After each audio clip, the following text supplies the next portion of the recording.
বৃষ্টির সময় কার না খেতে ভালো লাগে গরম গরম মুচমুচে তেলে ভাজা। নমস্কার বন্ধুরা, আমি মিত্তা। তোমরা সবাই কেমন আছো? শুভ সন্ধ্যা। আজকে সকাল থেকে এত বৃষ্টি হচ্ছে তোমাদেরকে কি বলবো।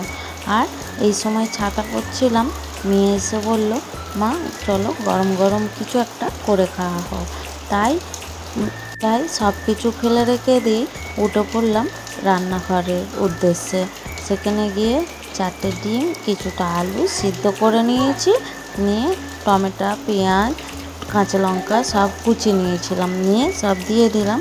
আর কিছু মশলা যেমন লেবুর রস, গোলমরিচের গুঁড়ো, জিরের গুঁড়ো আর কাশ্মীরি লঙ্কা, রসুন বাটা। হ্যাঁ, নুনটা দিতে ভুলো না, নুনটা হচ্ছে আসল জিনিস। কাটা গায়ের নুনের ছিটা দিতে, নুন না দিলেই কোনো কিছুই ভালো লাগবে না। বলতে বলতে সবই তো আমি বিস্কুটের আকার তৈরি করে নিয়েছিলাম। আর এদিকে একটা প্যানের মধ্যে তেল গরম করতে দিয়ে তার মধ্যে সব একে একে ছেড়ে দিলাম, দিয়ে ভেজে নিয়েছিলাম। আর এত সুন্দর খেতে হয়েছিল বন্ধুরা, তোমাদেরকে কি বলবো।